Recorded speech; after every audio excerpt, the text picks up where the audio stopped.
Welcome to Booked, the bookstore education podcast brought to you by the American Booksellers Association. In this episode, we'll be listening to Photography Tips for Booksellers that was presented at Children's Institute 2026 in Schaumburg, Illinois. Welcome to our very first session for our Ci2026. This is going to be our 2-hour workshop with photography for tips for booksellers. I am not nervous. I will get a little better after this.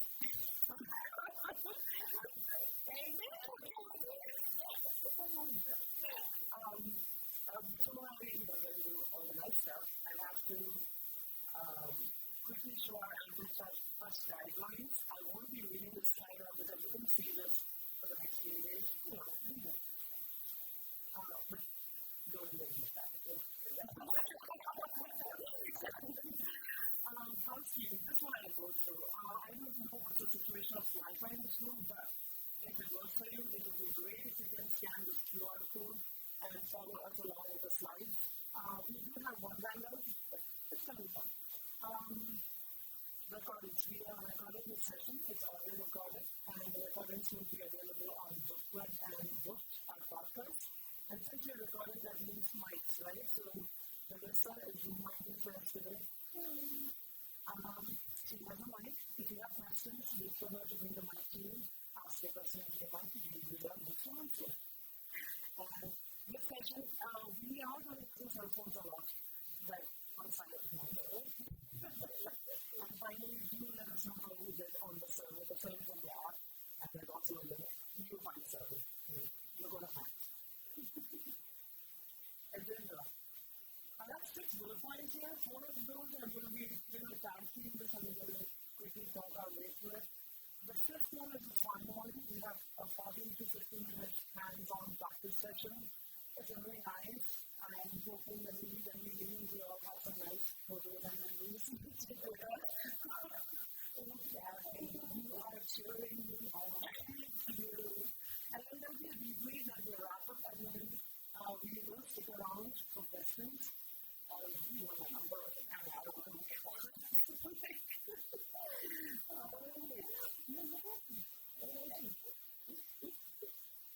Session objectives. Just literally 2 things we're trying to do. We all have really powerful phones. They must figure out, how are you doing it? To your full capacity? I don't think so, but we're going to try. We're going to just go a little bit. And then we're going to have practice sessions. We're going to practice capturing some flat lays, some headshots, some fun moments, even moments, and basic ideas for what we're going to do back in our stores. Yeah? But who am you? I'm Preeti. I am part of the education team at ABA. I've been in ABA for the past 2 amazing years. I also like my phone a lot. I take a lot of pictures on my phone. My photos mostly are high color, high contrast, loud, like me. It's mostly books, babies, plants, food, what have you. And I also do use my DSLR quite a bit. It's mostly, I capture photographs for families. I do some thing I want to say. People do kind of what it's not fancy. But that's me. I'm hoping you have some questions. Oh my gosh, couple of things. Hello everyone, my name is Courtney Wallace. I'm the Senior Marketing Manager at ABA. I do a lot of our marketing campaigns, our social media. I manage a bookstore day, and I've been with ABA for about 5 years. I'm located in Cincinnati, Ohio. My background is a little bit different. So when I was in college, I studied a lot of things. I bounced around a lot. I studied studio art in a lot of different disciplines. I started with interior design because I really like to show creative spaces on TLC. I was on that show. And then I didn't really like it too much, and then I moved into graphic design, stayed there for like a month or 2. It was like, then I moved to computer animation. And then, I really don't want to do art, I want to study it. So I went to the art history side and had studio as kind of a minor. And I really appreciated the art history because what I like about photos or art in general is the storytelling. I know it's kind of cliche to say a picture's worth 1,000 words, but I really do believe that, or each person is doing something different from looking at a photo, a visual, I really liked that. If you were to study different art pieces, my favorites is Baroque and Renaissance, so I like dark shadows and very different mystery. Yeah. So they're not really loud or colorful, but just more like contrast is kind of what you'll see with the examples that I'll be showing. So it's kind of like thing too. Like each of you are going to see different things as you're taking pictures. I think that's great. And each of your customers, as they're looking at your pictures, are doing something different as well. So really for everybody, different figures and visuals. So yeah, besides romanticizing like who you take pictures and all of that, I also love doing comic books today as well. I used to go on these books. The bookstores and the places out there, which I think is sarcastic. Yes, I'm a big fan as well. So these are the tweets that get through my camera on my phone. So we're going to jump right in. Okay. Why this? Why photos matter? So besides, like I said, the romanticizing of like a photo and it's a beautiful picture, there are, practical reasons to have photos for your stores and sales market and communicate it. So photos, visuals, are a great first impression to attract new customers or bring back the customers that you already had experiences with. They've already found you online. Whenever I'm traveling, I like to do a lot of preparation, and influencers are always on my list wherever I travel, every city I go to, but I like to do some research ahead of time, so I'm looking at a store's website just so I know I'm in the right place. Like that is like the first big thing. Whether it's a pop-up, a movie, or a physical store, I really know when I get to where I'm going, like I'm in the right place. So that's one way to communicate with what your store looks like.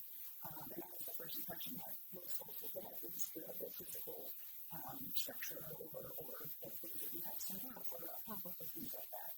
So that's one way why the photos matter is really getting that first impression of what you're trying to convey and kind of the feelings you're trying to evoke for the customers and folks looking online or on social media. It's showing the experience and what customers can expect. It's showing the vibe or atmosphere. So I'm thinking as a customer, like, okay, how much space is there? Is there, they show pictures of what kind of setup they have or inventory they have in merchandise. So I know going in, I'm also a big planner and very type A. So I'm like, it's different from somebody else that just wants to walk in right off the street, but it's still something else that they can observe as they walk in or from flyers or things like that. The vibe, the atmosphere, how many people are interacting in the space, what are the events like in the space, or if you're doing it at a theater or a party at a brewery, so let's start the vibe like there, what kind of partnerships you have, and to see that visually, I think is beautiful as well. Noticeable branding. I like to think about consistency when it comes to photos. So when I look at a picture, I know, like, oh, it's such and such store, or specifically for working with Bake Day, as Melissa does, Reminder does a lot of photos for us. I know, like, okay, that's lots of photos, and those are 8 day photos. So it's just that knowledge and knowing, especially if folks are scrolling through very quickly through social media or on websites, they automatically know that that's that store because it has to be feeling throughout. So you might have that consistent branding across on your visuals. Making it easier for media to publish or even about your store. This is a big one. You're already doing half the work for them to be able to write a story, and you kind of want that, right? You want folks to be able to write about your store, to share about your store. So if you already have pictures ready or some kind of media kit or a folder or something on your website so it's easily available, then you can just click on that so quickly and something that you control and pick that picture yourself to be able to use in an article or what have you. And yeah, like I said, it's control. Like, folks are going to take their own pictures, post on Google reviews or on social media. But I personally like for ABA social media when I'm looking for pictures to feature and things like that. I go sometimes to the Google reviews and look by owner and see what you all have uploaded. And that's another way of like control, right, of what you want the branding to look like. And that's how we want to commit it to. That's how you all see it. So this example here is, we're going to go through a bunch of examples that I've found through some of our member stores. So I like to think about multi-use photos. We are all very busy. If we're looking to snap a picture during an event or something like that, we want to be able to use that across the board. So this one, they might just take a picture intentionally or just like, hey, we just snap a picture real quick. social media just as the photo itself, but they're using it as a marketing type tool. So thinking that way too, how can I use this across the board for different kind of messaging? I like that because it's easier just to grab something and have kind of pre-approved or photos that you want to run.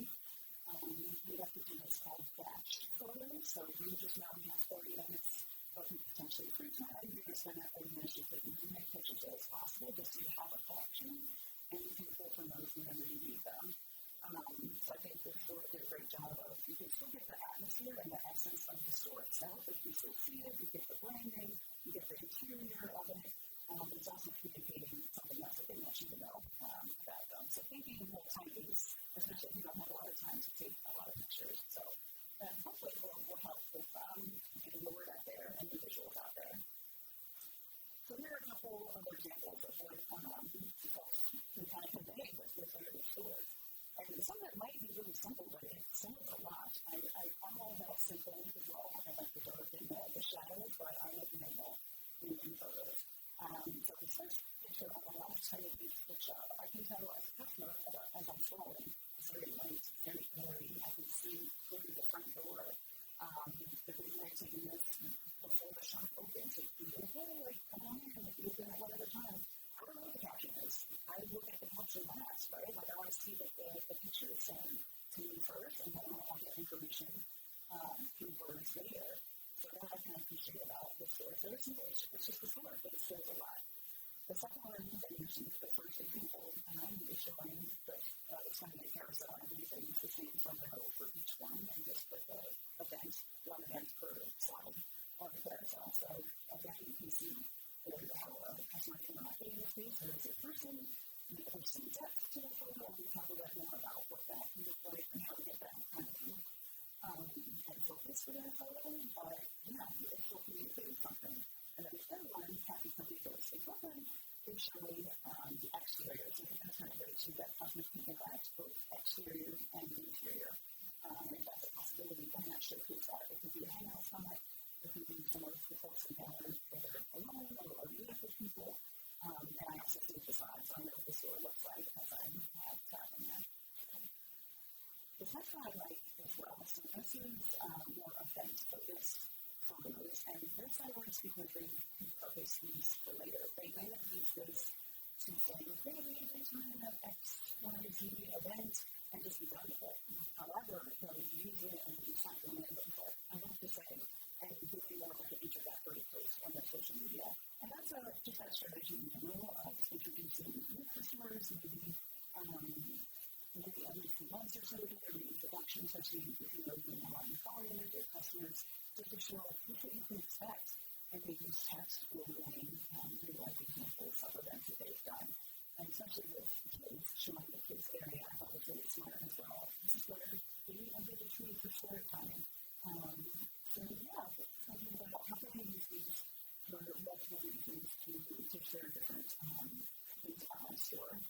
And this is all one carousel post. Okay, what makes a slow shopping photo? This is going to vary. There's no one-fits-all answer. As you know, we just determine what we both like, and it's not the same. So we're going to start with oh my gosh. Yeah, I can still appreciate a photo, but maybe it's not necessarily scroll shopping for me personally. But some things to think about, even as you're scrolling, like what is making you stop when you're going through social media or on a website or even maybe like a billboard, anything that you're seeing day to day, what is it about that visual that you're finding powerful and that you're responding to in a positive way, or the reaction that you want to get for your customers. So, like I said, it's going to vary. This example here from Phil's books, I love a bit bird's eye from above. Just to get a different aspect, a different perspective, a different angle, and then we'll talk about that later too, about different ways to show the same area, but different views of it. So you're getting a different picture every time. So we can think about these different four bullet points of folks can respond to as they're looking through photos. So composition and layout. On a lot of the social media platforms, portrait or vertical style is very much what you're going to see. However, some of those that you're trying to capture won't necessarily like previews of this vertical piece, especially if it's like a group picture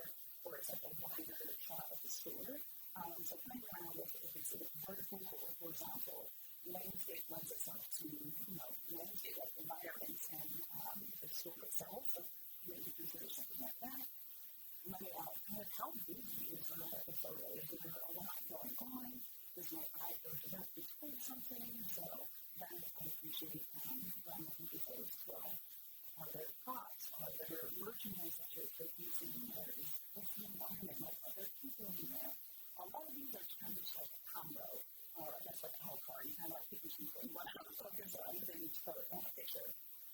Two-dimensional or three-dimensional. We'll have an example later of flat base of just showing like straight on the book and you see the book cover, maybe a couple of like tip bags or something like that.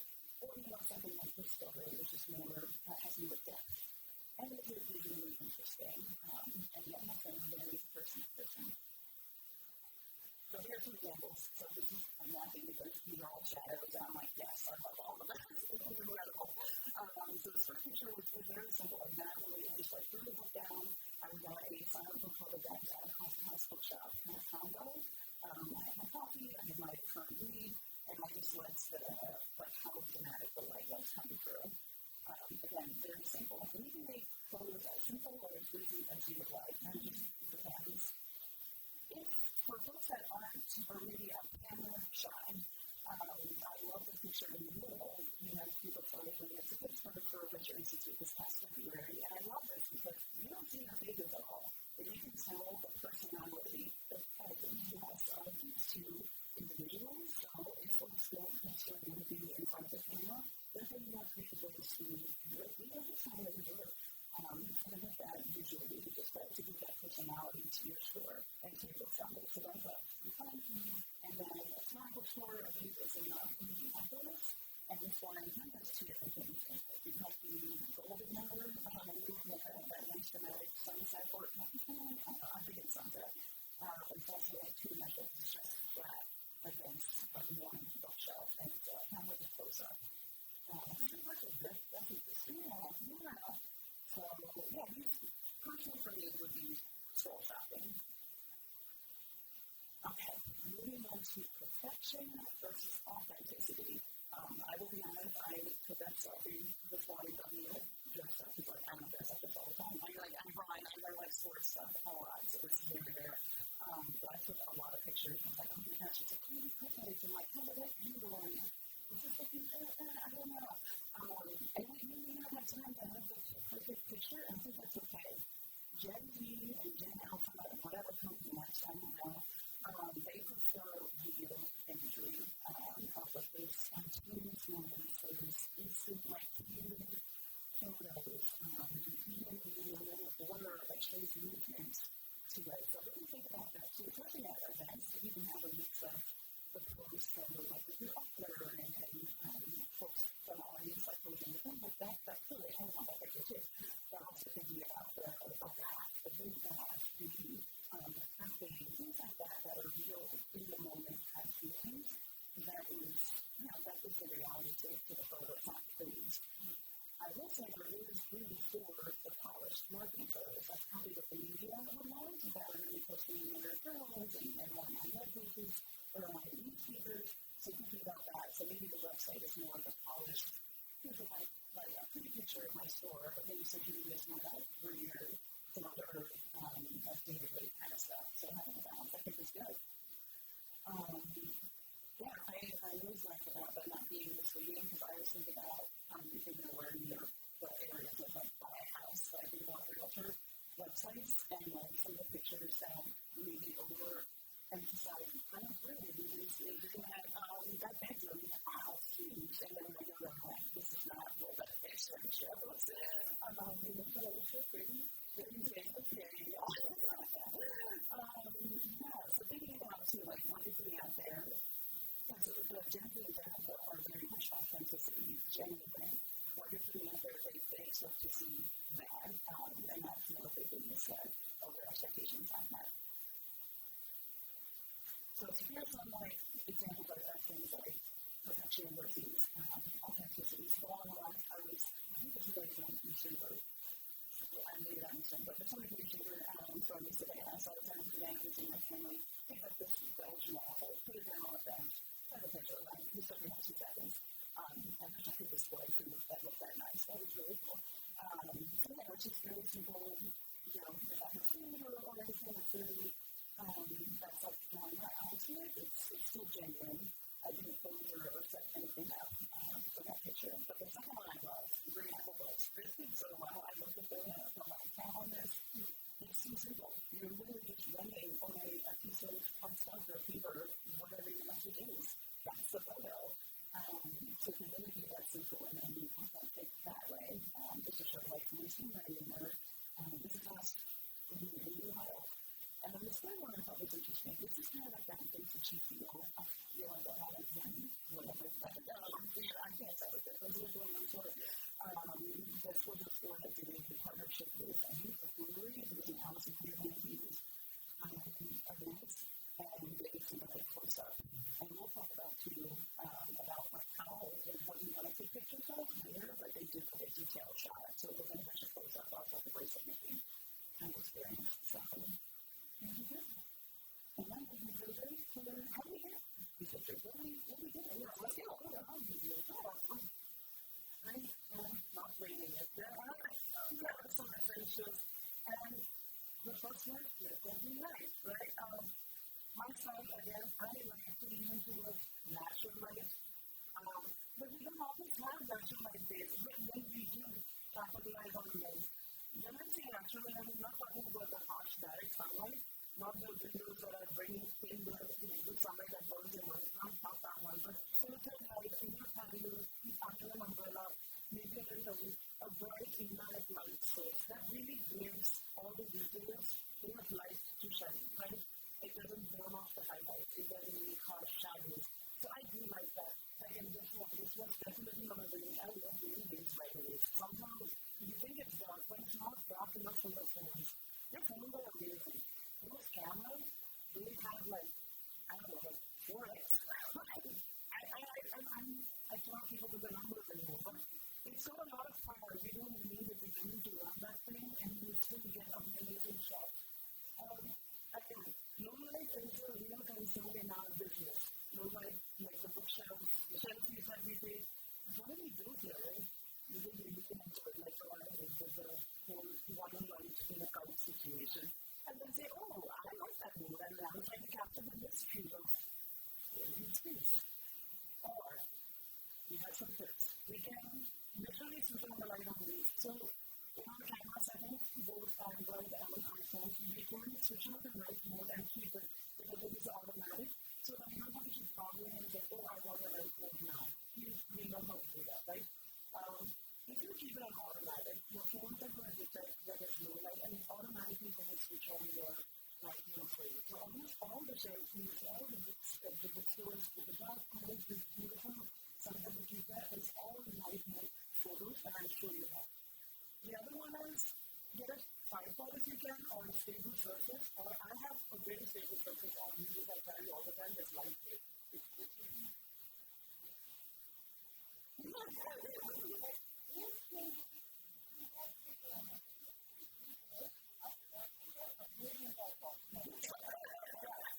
And then automatically kind of bumps up the exposure too. How would you say? That literally had that one area of light, but I still managed to get like that was a night mode for it. All these are, and that's not good by the way. I'm seeing like dark corner, so here we are. But all of these are night mode, bumped up exposure and photos. Sometimes when your cameras are reversed or those are not flashing, but anyways. The other thing, apart from the lights, we can still play around, right? Like the compositions. But there are a few things that I have to do in my compositions. One is I like to lean into color. I think I'm a little surface like green and browns, but I love it. And one thing that I like to do is I like to look at the book cover and what colors speak to me. Like, the reds are popping, the whites are popping, the whites are popping. And then when you look at something to lay the layers or if I want to use a prop, I try to let those colors be out. Like in this case, the red, white, and black. The second book is actually a beach book about Goa. So I literally just use the gold and the blues and then leaning into the massive cadaverals. So I just read a little bit blouse, right? And then also the cup of chai with some masala. Like, why not? So yeah, I'm trying to see what colors are on the book cover. And most of these colors numbers are already so creative. So it's very easy to spot what I can use to extrapolate the numbers. Nice books, right?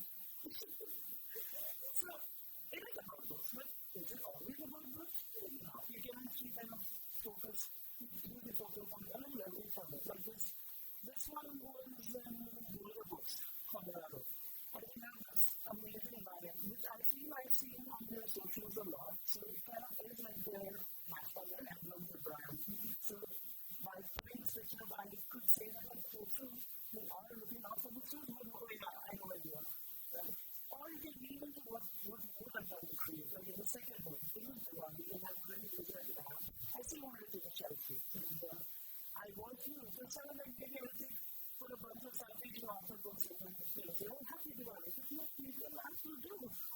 Or lean into props. Courtney's been on books. I have seen all these pictures. It's amazing. I'm still a leader. But I do have a small hearted so if I can't try it. So it comes up a lot. And next is negative space. It's literally the space around the subject, right? If this is a subject, or the remaining space around it on the frame is a negative space. You can use it to see how busy or how sparse you want your image to be. Like in the one on the left, I really just wanted to show a bunch of problems. I don't have a whole color, but the right side, that book, oh my God. So when I stopped crying and wiping my tears, I did put it on like a source that I wanted to be able to, I wanted someone's eyes to like fall on it. Like force the viewer to look at the object, and that is why I was using negative space in this space. I use it a lot, by the way. Like the future you were doing, can you imagine putting down like a no? The other one, okay, this is we say this a lot. Booksellers and like converging lines, diverging lines. It's literally what uses your eyes because I think an extension of your camera is actually your eyes and your brain. Your brain kind of knows what it's feeling, what it's balancing, and it automatically goes into those images. I didn't know this for a long time. 3 years before taking photos, I was I'm actually following these rules. This is interesting. So what is rule of thumb? Imagine tic-tac-toe grid, 2 horizontal and 2 vertical. And those converging points, those intersections, those are where naturally our eyes fall on, or even those lines. So when you're trying to place your object or the subject of your photograph, if you can try to follow those lines and those intersections, you are getting a very balanced photograph. Sometimes you cannot do that. Maybe the cropping, right? We look at that too. My personal preference is to go quantitative. I like filling up the last 1/3 of every week. It somehow grounds me. I don't know why I like it. My eyes like it, right? But then again, this is a rule. Rules are meant to be broken. So break it if you want, right? You might get really creative pictures. What if you just want to fill the top right quadrant of it? It won't look nice. Perspective. Same topic, 2 ways to look at it. I mean, it takes 10 photos. It can be a nice light close-up, or soft look like some depth, or just a flash 2D, right? So this is going to come out when we practice. And when we practice, like imagine, you're going to see a stack of books, but 10 of you are going to take pictures, you're going to get 10 perspectives. It's going to be some very quickly, right?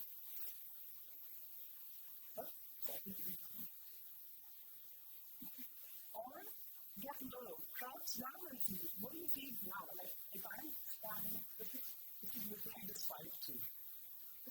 If I'm crouching down and then, oh wow, you can see more to it. I don't know how that works for your eyes, but when you crouch down, the photographs get grand. So this was in I can't remember the store, but yeah.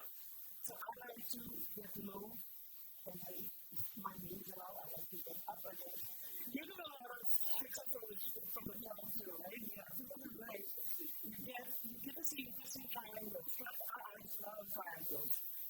We like to see lines getting converging together. We like to see lines going away. We like to see see people started doing those lines. So these are all angles that you can experiment with inside bookstores. It's amazing because you can see star axle like this.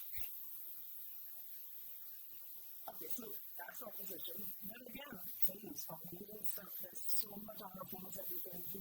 So now we're going to see what I have a little prop, a little dashboard that I keep using, so you're going to see this out everywhere. Portrait mode. I think all of us have this on kind of, inside of our different versions or different models, we have portrait. This is so powerful. You don't have to manually adjust. You don't have to do anything in your lens. You just portrait, ooh, wow, Hollywood stuff. In this case, what happens is it gives you a depth of field. You have the power to decide which image you want to focus on, which subject you want to focus on. How did I use this?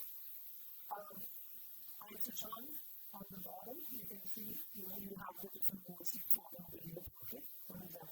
But here's the trick. When you're in a low light environment, almost always this thing doesn't start up automatically because it's not getting enough light, so that lens is not kicking in. So almost look at it for it has a kicked in. It is definitely going to tell you, set out or come close to one of those.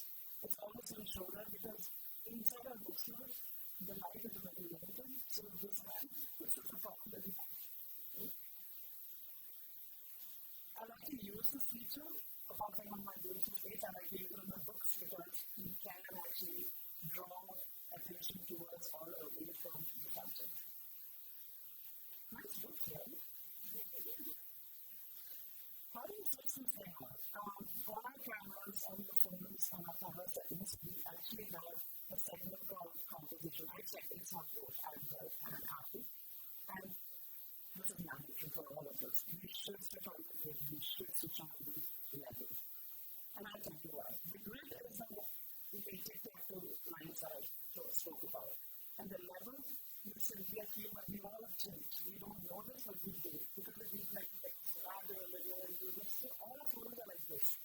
So if you switch on the level, instead of having to do your DIY projects or home depot by IPM, you can do that. If you need to switch on one of these. But this actually helps. Because when we look at something like, when we look at a bookshelf, we think we are straight, but as soon as we start taking a photo, our hands are doing this angle. So we end up getting a little tilt, and that's why this really helps me a lot. And I want to say practice makes you perfectly good. So keep it on.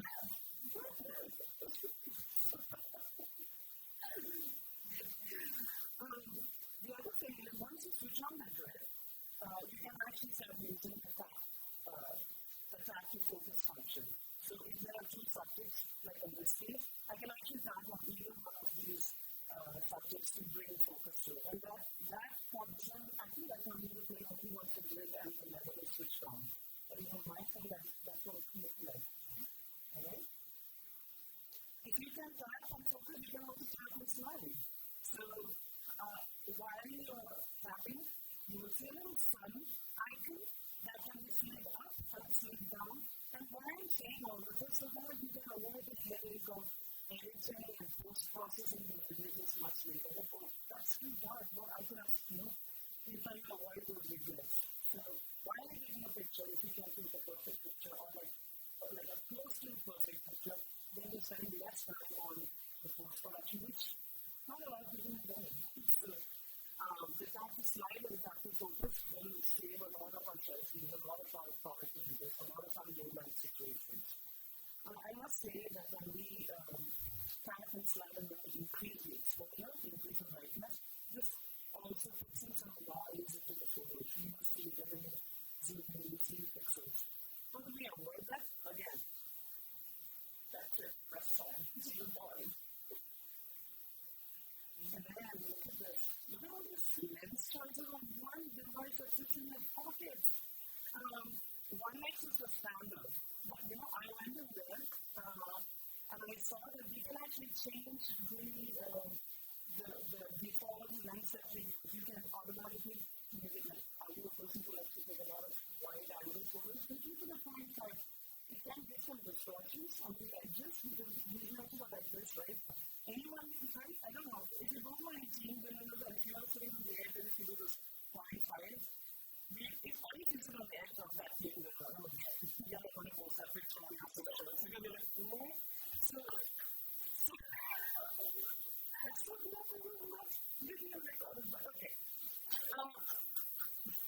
So that's the 45 one. But what that does is, it's so expensive. Imagine some gram comparison.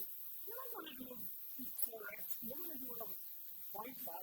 So black and white shows us like you can from the entrance, right? When you enter into the first law, that comes from the 0.5, so you use that a lot.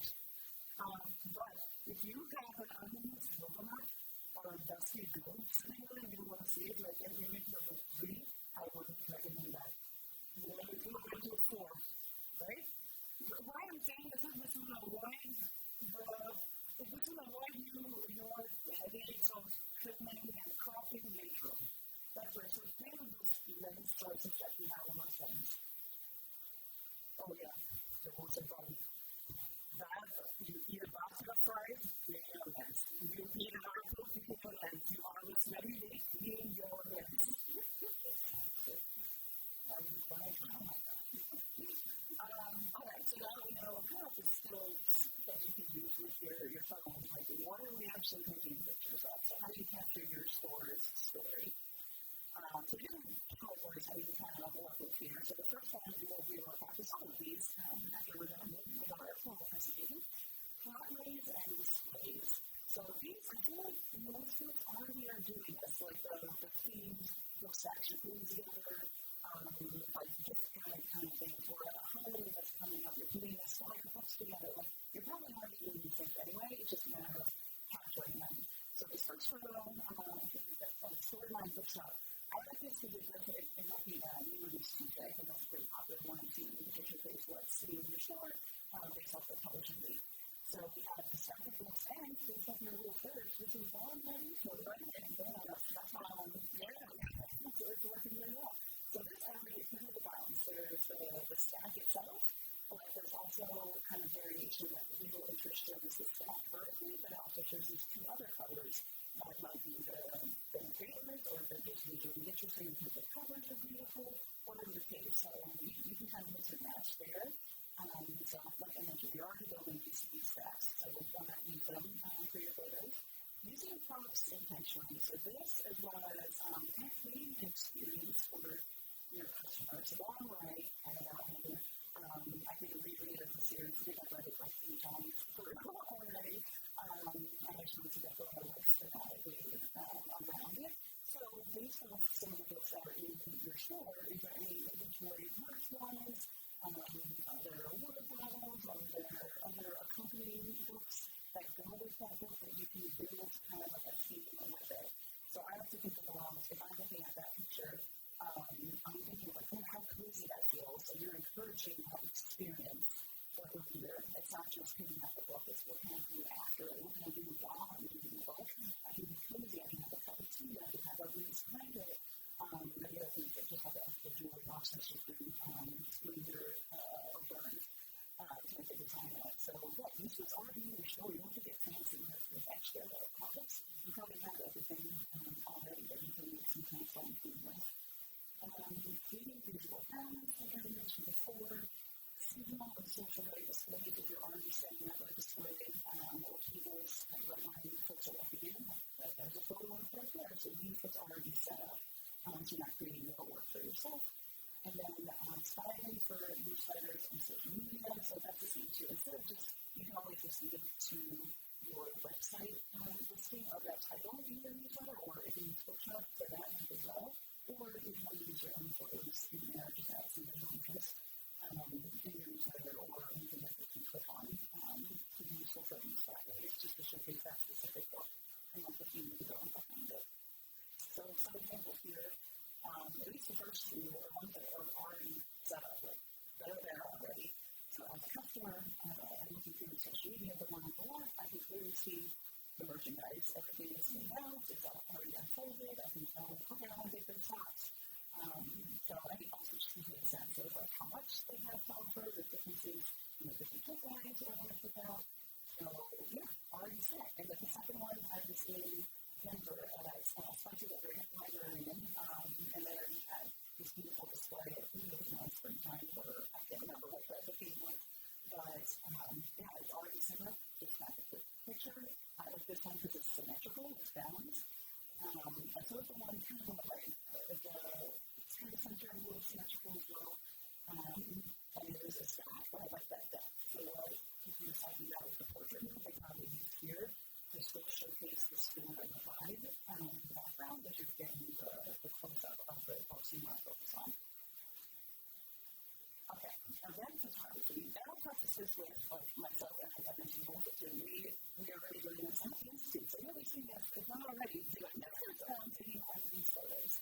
So the events that you hold are gems for pictures to help with a lot of different things. It's going to help with future marketing of that event if you're going to do it again. It's good for doing some kind of recap for either your owners or folks that weren't there that want to know how it went, or for customers that just want to relive it. These are a great moments to be able to capture. So the kind of energy, that's a big one. Just how excited are they? Are they happening? But how are they engaging with the activity list, with the author, with the event, whatever it is that you're hosting? So capturing that, I think, is pretty crucial. Action shots and candid moments. I mentioned before, nice to have closed moments, but those candid, off-the-top kind of moments are wonderful as well. Speaker photos. This is, they might already be doing this anyway. For the authors or whoever you're having as a guest, getting pictures of them. I think this is useful. It's not a lot of folks forget about. It's signage and branded moments. So you have a photo wall.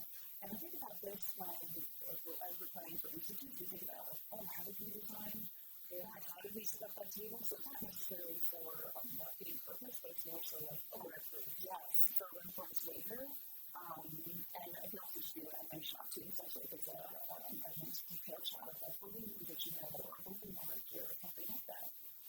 And then we're going to see the first, but one place a little weird, so we're going to click on this. We created a shot list, and this is the handout that will be in the outline.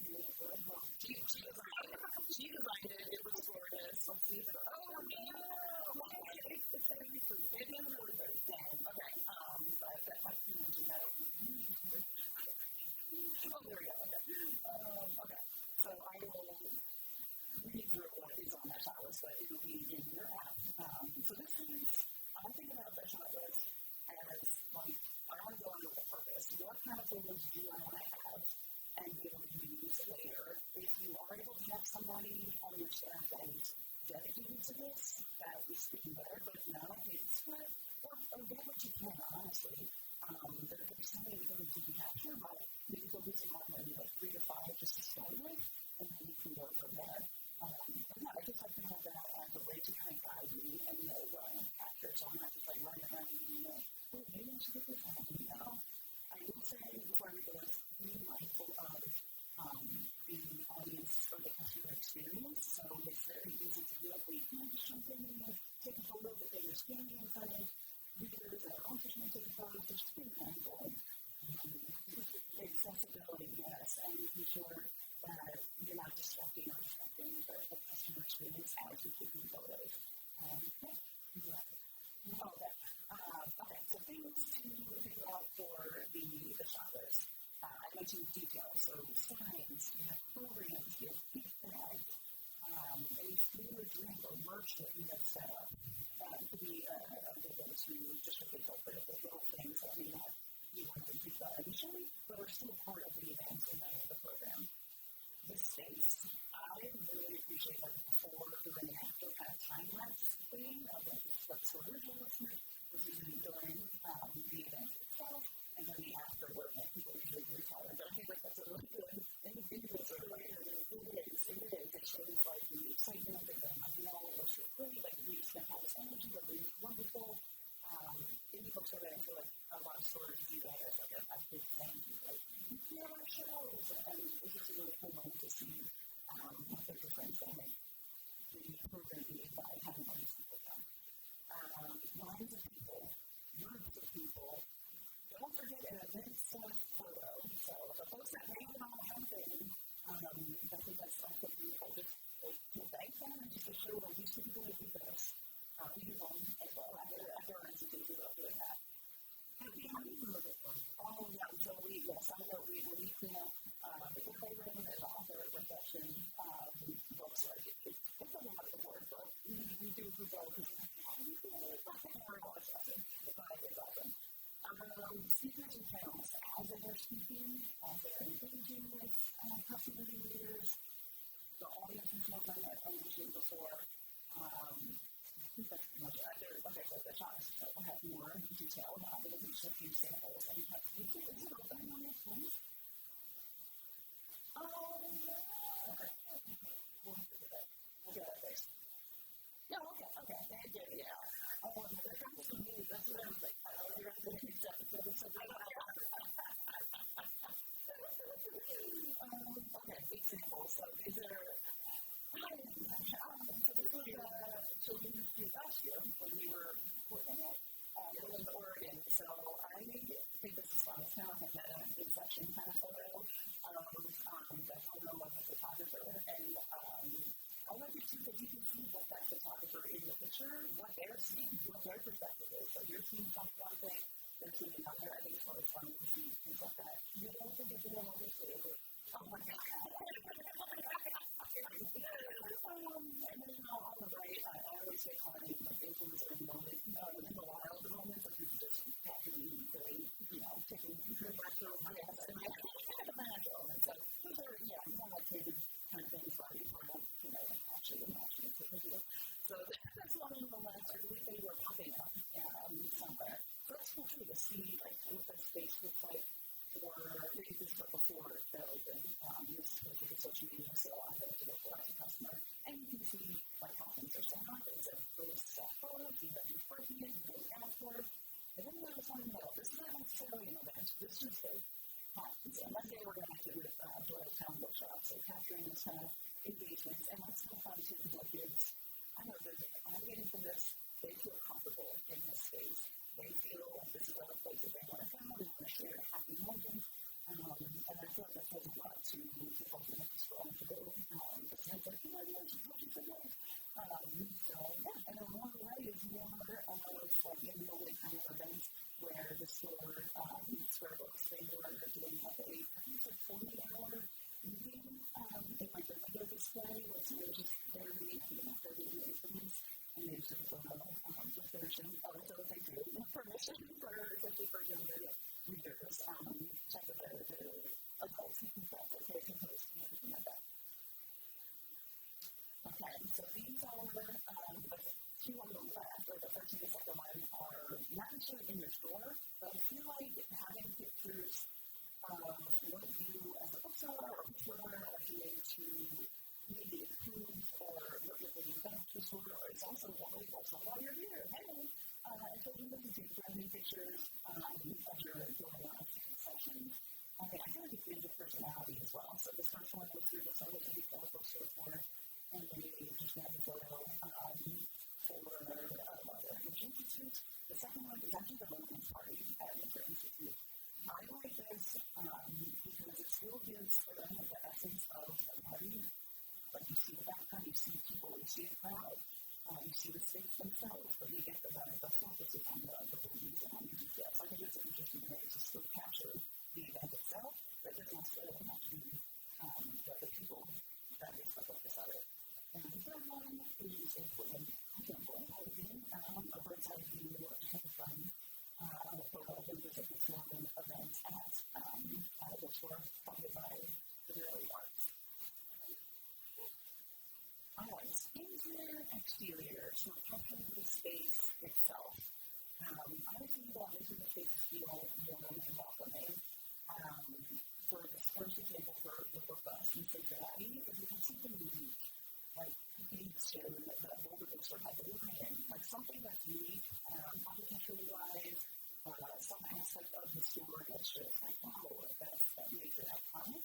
Or there's a space, a space or full space in the read, whatever that thing is, using that as a focal point is adding to the warmth and the expectation of what store or customer can expect. And then on the outside, we have Iron Bookstore service. This is where you want that longer shot that we talked about, that 1.5. We're going to start to capture it. It's still accurate. I still believe it's an accurate picture. People that want to analyze of what they're looking at, but it still gives a sense of what can I expect, what the outside looks like, and here and the storefront itself. So having both if you're possible. I want to make a quick note on the exterior. This one's always tricky for me as well. So when you do these point finds, and if you look at it, you know, did I get it right? Did I get it straight? See if you can find a vertical line somewhere in the center of that composition, and see if you can align it to one of the lines on your grid. Then you will actually get a straight picture. Okay. Other examples here, so we finished bookshop. I appreciate the balance of what you can see with the exterior weeks in here. So we have the outside, the storefront kind of, as well as the space where books can chill and relax and let you see the area. And then the book cover, just the structure, you can see the bookcases there. And then the last one, you pointed out, which just has both. It shows the exterior, platform, books, and usually Pennsylvania, and the interior. So having a customer engage with the store as they're going in and looking at the shelf before they enter it as well. So for folks that are or want to show themselves in group once and kind of the introduction of a bookseller kind of thing. So this is what I mean by the multi-use. So you can have a personality. You can have your bookseller or yourselves in the store, have it be part of like about time bookstore showing like here are some books that I recommend, or here's a new routine kind of experience. So this is going to be a formal, like I think of like business headshot with like the normal background, like the background version of that. You can still do that, yeah. But this is already at your store, and you can still use that as a backdrop itself, and still have them have personality and be very natural. So I'd say simple clothing techniques, like whatever makes them comfortable. If they're sitting down in a chair, they're holding a book. If they're from behind, I have at those shops as well, where they're like sitting reading. It's showing up as a person and a bookseller and giving that personality. So yeah, all about making it comfortable and authentic, because that's who your customers are going to be interacting with. So you get that vibe all along just from the photo, straight on or from on your side. And here's some ways to kind of make it more interactive or to showcase different things besides like, here's our bookstore, so you can showcase new merchandise that has come out. So Capricorn has new hats that they wanted to show off. Book people want to show their new display that they have for their shelves. And then under the cover, there's like, hey, here's a book version, they're cool. And I think it's a Libro FM advertisements or so like that. You can support Libro through our store as well. So being creative with not just a free bookseller, but what story can you tell with that for all the things that they're doing to add to the store experience. And now, if you move on from skills, that's fun. So this is only going to be 10 minutes because that's all we should be spending on editing our pictures, right? Again, focus is on taking strong photographs first, but life happens. Sometimes you cannot. And still, we are going to just use editing for kind of enhancing and not rescuing. I'm not going to rescue that photo like ever. Alright, so simple basics. This comes with the bottom cursor when I'm trying to edit. And I use crop and shading, but if I do get the grid and the level right, I don't really use it. If I'm making the right instructions, again, I don't really use it. Then I'm not perfect. So, over here we can also change the angle. Like you can actually, what are those where you can, you can change the angle of how the photograph renders. So this is an option that I have seen a lot, and I use it a lot on books while cropping and straightening. And again, like this is just a before shot and an after shot. Most of the time it's about me trying to clean up, like cut off images from the top and the bottom. This happens a lot, right?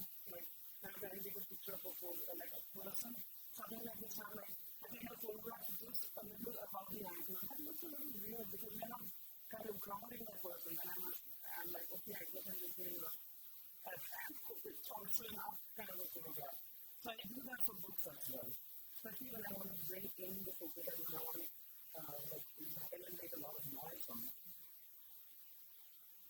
Exposure, again, it was the tab and the slide. maybe we may not be able to do that in the moment because sometimes we're just taking pictures of the hurry. Like, I know that you like to plan things. I'm not. So that when that happens, I'm happy I can have to bump up the exposure. We can batch process these on our phones, right? Can you see that? Like you can actually select multiple photographs on your phone, and then you can actually what do you call that? You can make all the images reflect on the entire batch. So you can do it in batches of 50, 60, 70 photographs. Yeah, I'm going to show you that. It's really helpful. It's really, really helpful. Especially when you're trying to take pictures of the same, the same subject, and you're like, oh, did I get that right? And I have like 10 more photographs of it. I like to eliminate shadows. You love shadows, right? Yeah. Does it make a photo flat? I don't know. I just like it because it helps you have a color, right? So, and I use elimination shadows, especially for rooms with lower light situation. Green photographs, for example, was actually taken in my house on a rainy, really hurricane warning kind of a day. So it was really dark. But again, I eliminated the shadows and I bumped up the exposure. I did manage to rescue or enhance the photos. Yeah. And then, of course, like you got off it, you have the brilliance and the contrast or the saturation, the works, and you can actually see that it's got a little round up. So sometimes if you just need to bump it up like 5 points up or 5 points down, you don't have to do anything extreme because especially when you increase the exposure or if you increase the brilliance and the saturation by like more than 30 points, you can just draw on the edges, the highlights that go out. And like if you're taking a photograph of a group of diverse folks, you will not be able to get everyone's features in there. Some folks get blown up, some folks get hidden out. So it's better to minimize the amount of editing that you do on the phone. But if you're already good with all this and if you want to level up, there are 3 apps that I like to use. Snapseed is a hot favorite. It's free. Yeah, it is free. Snapseed is good. You can download it onto your phone. It really helps with, if you can do those overlays, you can do double exposures like those painting portraits where you really do this and that. You can do all of that. It's fun. You can also, they come with templates. So if you want to have if you want to make Instagram friendly, ready images, you can do this as well. So you don't have to start a template from scratch. Lightroom has a light version.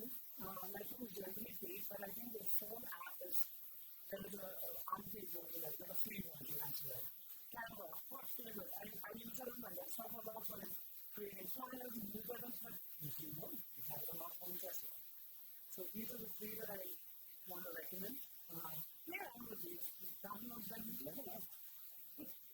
And yes, since we mostly like both Courtney and I use cheap, we have Apple phones. So but then there are Android resources on our favorite YouTube channels. There are a bunch of shots that I saw, and what I noticed is the edit sequence and even the photography and animation features are kind of better on Android because they have the Google basics for editing. So they have the lasso, so you can actually edit out the noise for it. It's really nice. You should check it out if you can. So the Android phones have ample resources on YouTube, but here are 3 resources that I use. 40 minutes of practice. What are we going to do today? We have four zones. It's like a game show. We have 4 stages. Let's practice products, right? Like products in our book stacks, flat lays, prompts, textures, what have you. These are just some prompts that you want to use. You don't have to go through all of this. And today is a nice bright day, so you can actually try some natural light, filtered light text shots outside, like outside our room. You can also try it in this room as well if you want to experiment with working a blue light and wine. And since we are at an event, we can try to see if we can see some movements and some candid shots that we want to capture at the welcome desk. And also, this area just outside our room is actually architecturally pretty nice. The seat again, if you want to capture, you want to practice taking pictures of architectural materials, right? So how are we going to do this? We want to divide ourselves into 4 groups, and then you use roughly around 10 minutes to serve to spend on each station that you want to do. So spend 10 minutes on taking pictures of the products of the books. We have a few props in the back table out there. Spend 10 minutes taking pictures of each other if you want to. Like that. That's what I meant. Like for each of these, I will spend 10 minutes on each zone. And we will read through after, say, 40 minutes. So that's roughly around 10:40. And we can actually go through some questions that we have. We can debrief and wrap up. And while you're on at these sessions, we can, Courtney and I will keep a video on the Zoom. If you all, any questions you have, you can go through it together.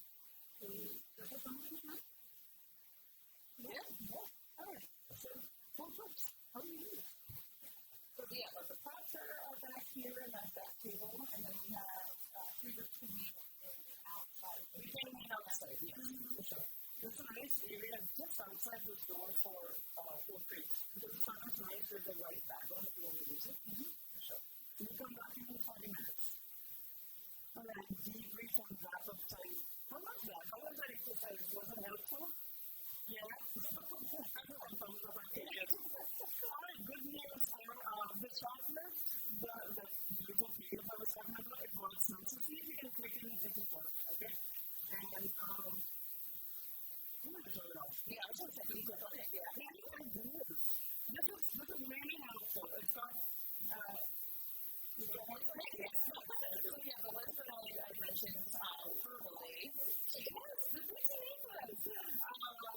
So talk about the purpose, as you're thinking about Ci2026, and then break down the different categories. So like I mentioned, if you aren't able to do all of those, this is a lot to try to tackle, especially if you're already running the program, trying to talk to customers, branding, presenters, and authors and everything. So if you get a few of these, like I'd say that's a win.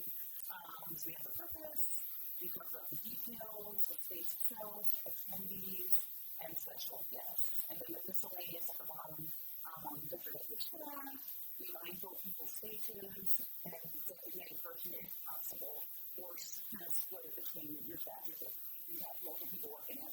I was wondering about the question about when school events and you're recruiting the only person who's going to the school.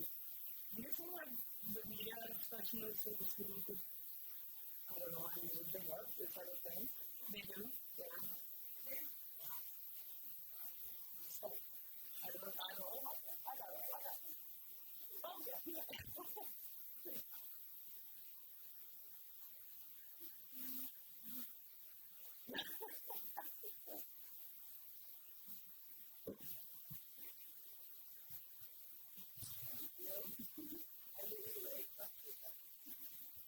So speaking from our perspective, I think the media specialists and librarians want to record this as much, if not more, than we do. I mean, we want to show that we're in the community, we're in the office, but they also want to show the newsletters and the yearbook and their programming to their district. So they'd be a great partner for it. Thank you. Well, no, you're different. All right. What is your favorite picture? Which zone do you like the most?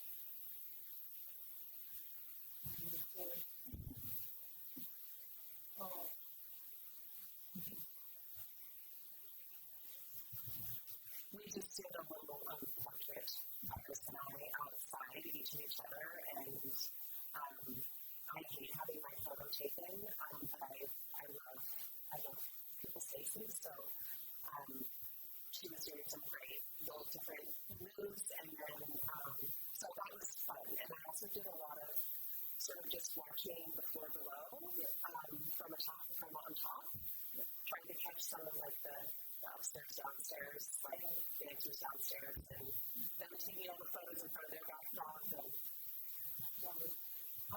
I'm going to add, when I take pictures of people, we like symmetry, right? We feel like symmetry when we are all over the place. But when we take pictures, when we take full shots of like full portraits, full-size portraits, one of the biggest mistakes or the most common mistake I make is I'm putting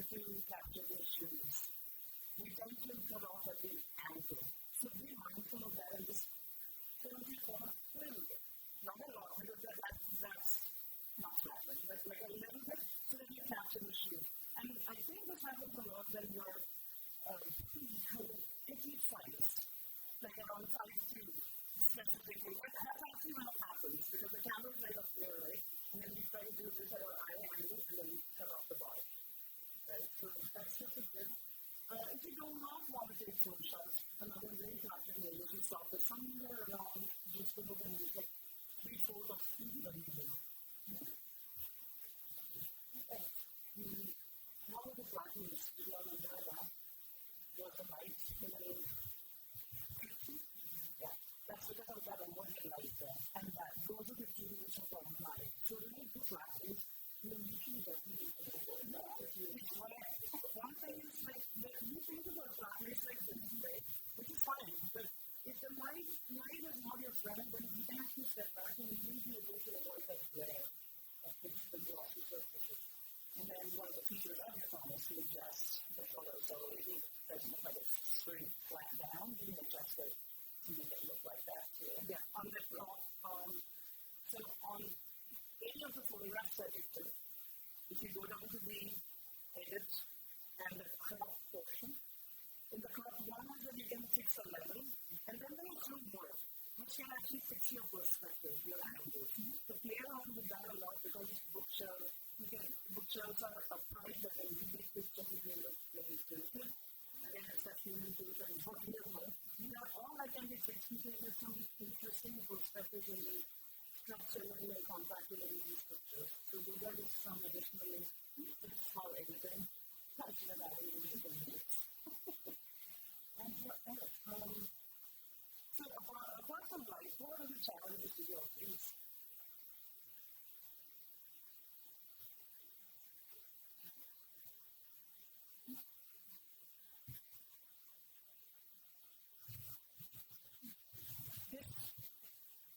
I don't really know if you have a good answer for this, but one of the things that I feel very uncomfortable with taking pictures of people in the store and like even out there, I was like, I feel like I have to tell you what we're doing because, I'm taking all these photos. And so just, I don't know, how do you approach that? Because I would love to have more photos of people shopping, but I don't know, I just feel like I'm being invasive. Yeah. Yeah, so just have to do here.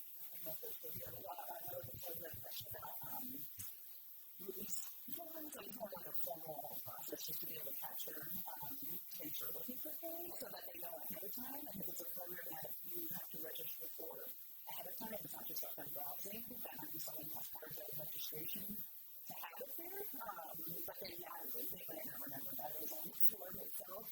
And I'm usually like, yeah, like just be natural, do I have to take a picture? As we said, I'm happy to say no, which is totally fine. So I think it's better safe than sorry if they're like, yeah. So most people I feel like are okay with that, but I feel like if you ask them, I think that hopefully you feel a little bit better about being up in people's face, but like I mentioned on the chat list, as long as you're not like disrupting or in the way of what they're trying to accomplish, I feel like that makes it a little more helpful for both folks. And then, I don't know what else was I going to say. I think some of our signage in the past for institutes include kind of that phrasing that you don't want to say that, like, something like that now, and making sure that it be hopefully that makes it a little, yeah.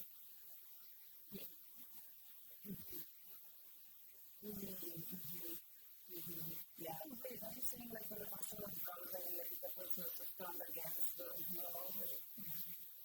what should be my marketing pictures? Yeah. Along the same thing, like I wondered, like, is that acceptable to take a picture of someone who is in the store that is browsing, even if you're not able to necessarily identify them? I also feel really conflicted about it, and I don't know what are rules, or are there general action guidelines? One of the things that I remember is like, so I think headshots are like false photography for like dedicated preschoolers, like. And then when I send out my initial like form to the parents, one of the lines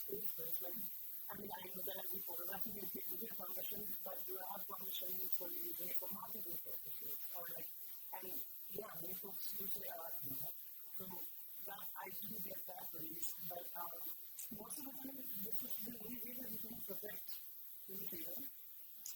What happens with your images because you want to book around? So, like, most of the times I'm asking the store owner not to take pictures of their space, and I try to avoid, because I'm just a passerby, like, I already quit work in the store, and I try to capture people in it. But yeah, as the employee of the store taking pictures of folks in there, I don't know if there are set rules, because that's tricky, because anybody can take a picture wherever we're at in the world, and you can't get permission all the time for things like that, but in your space, you have a little more control to ask in that kind of case, but mostly it would be around marketing. If it's like monetizing, right, when I call you off. Yeah, especially if you're going to, I'd say that when I'm going to use it for, like, oh, you're going to post, like, I'd probably be asking you all, not specifically, but in general, if I'm walking around, this will be using photos that we could get that have children and video, and I say ahead of time, what it's going to be used for, et cetera, so we have the full picture. So I think if you want to be as transparent as possible and you know what it's going to be used for, I think that's helpful. But yeah, I think it's hard because everybody has the most has a phone and you can just take pictures of people whenever, but you'll have kind of stuff that could be a little bit in a better spot. Do you have a response to that? Or, sorry. Or is it like yeah, I was just going to speak really quickly. I've done some videography and cinematography like in public. The legal definition is that if you're in a public space, you have no right to privacy. So you can technically be filmed. Obviously, we want to be right by the people. One of the things I've done in the past is I captured the candidate was actually had a chance to talk to the person would be to show them the picture, and this kind of goes back to the as little editing, or even to do as little editing as possible. So if you can show them the raw picture and just be like, hey, I can have this and this, I think this would be great on Instagram. Are you okay if I use that and show them the actual, even the raw image? You know, I'm going to touch it a little bit, but are you okay with that? And let them see it. That's good. That's a lot more engagement that way.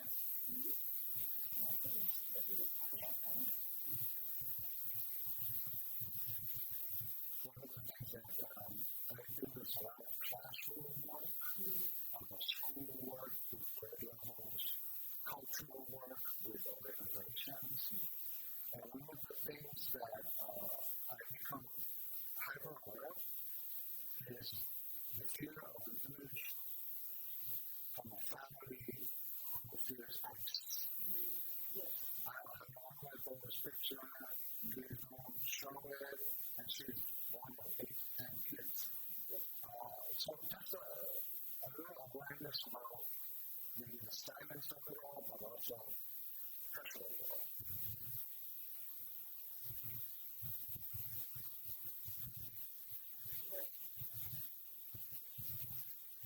Sort of someone along those lines that not more serious. We have my friend that regularly has 20 kids per session. And so we try to sign up with, like, you know, a release form, and if you don't want your kids' pictures, please sign this. But guess who doesn't know which kid is which? So I try my best now to just take as many pictures as I can of the back of the head. But also, if I take a picture that is a close-up of a kid, that's the only one that I'm going to use that has a face as if it's intentionally taken. I ask the parents specifically, can I use a picture of your child? Because I'm not going to remember later, even though I write it down, it's a princess story time. So if I write it down, I'm like, this is the one gave me else address. So part of that, just trying to take as many pictures that are not showing as possible, and then only asking for the specific ones that I know I'm going to want to use.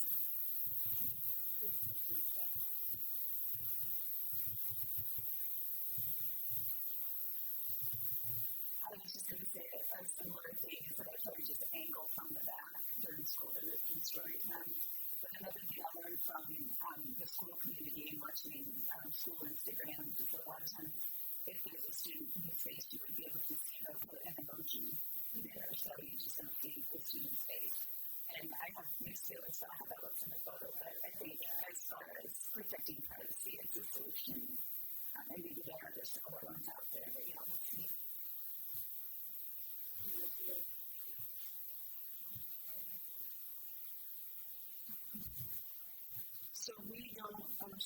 on social media from point blank. We always do it from the back, and we do the covering with the emoji. But we do a partnership with a preschool on Christmas, and they ahead of time will put tape or name tag on the back of the student so that we know which students absolutely they don't even want it, so that we can blur it, like we don't photos at all. And we've had some of the schools do that as well about their visits where they just put a name tag or a sticker or something on the back of their shirts so that we know that we have to crop that photo down so that even if it's like not a blur, like they just know pictures at all. So that's been helpful because there's some foster care and other things. So it's been helpful to communicate with the schools ahead of time. Hey, we want to take photos, so we want to be respectful of that. So, but yes, the figuring out of this, we just don't even mess with that because it's still a huge track. We also don't take pictures of kids' faces, but so in a lot of our social media branding, we have little white stars that I draw and like they're decorated with little doodles and stuff. And so to keep everything consistent, we'll just like cover the faces with like branding materials, those little stars, so that like it fits in with the rest of our Instagram. It's not just like an apple emoji over someone's face, just so that it's consistent with everything. So that's a very good solution to that too.